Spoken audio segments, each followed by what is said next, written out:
Usinor, c'était évidemment la fabrication de l'acier, c'était un véritable monument, c'était un empire dans le Denaisie qui marquait profondément les populations. D'une part, l'ensemble de la vie d'Usinor, de la vie des habitants était prise en charge par Usinor.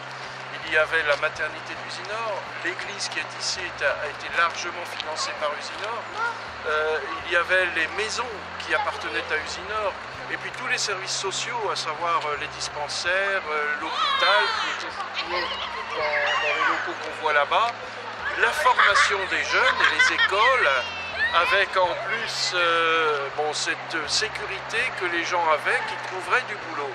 Et qu'il n'y avait pas besoin de chercher de l'emploi, c'était l'emploi qui venait aux gens.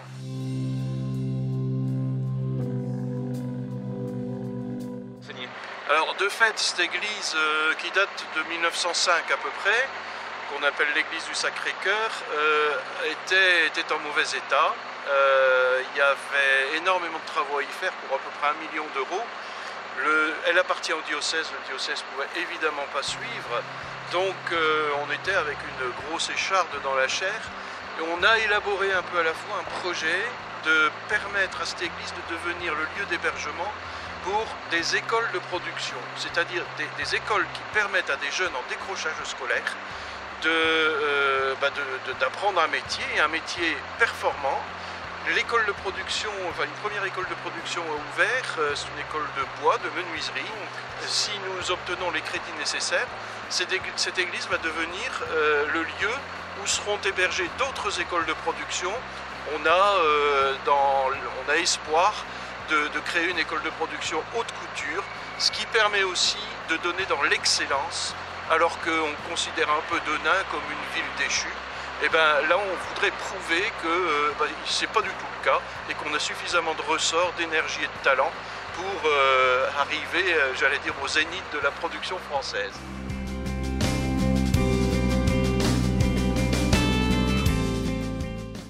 J'attends de l'Église qu'elle soit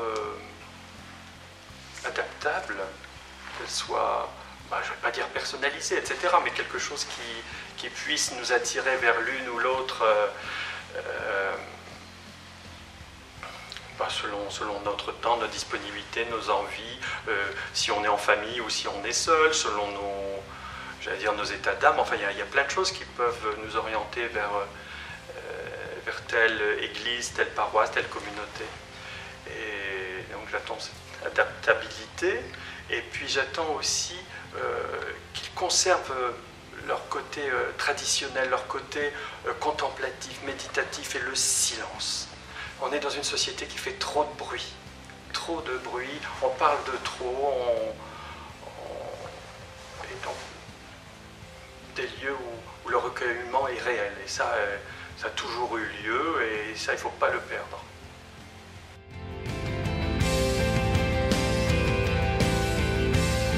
Pour moi, le synode, ça a été d'abord une occasion pour moi-même, pour ma propre recherche spirituelle, de refaire le point sur ce que j'attendais d'une église. Et moi, ce qui m'a le plus conforté, c'est le fait qu'on puisse dire le cœur ouvert, mais aussi le cœur de l'église ouverte à tout le monde. Et ça, j'apprécie beaucoup que les églises soient plus ouvertes n'importe quand dans la journée qu'auparavant, où il fallait respecter des horaires. Quand on a envie de prier, on va prier à l'endroit où c'est ouvert. Voilà. Donc d'abord ça. En plus, ça a été une occasion de discuter, bien sûr, avec les autres paroissiens. Et puis on attend avec impatience les retombées de ce qui va être fait.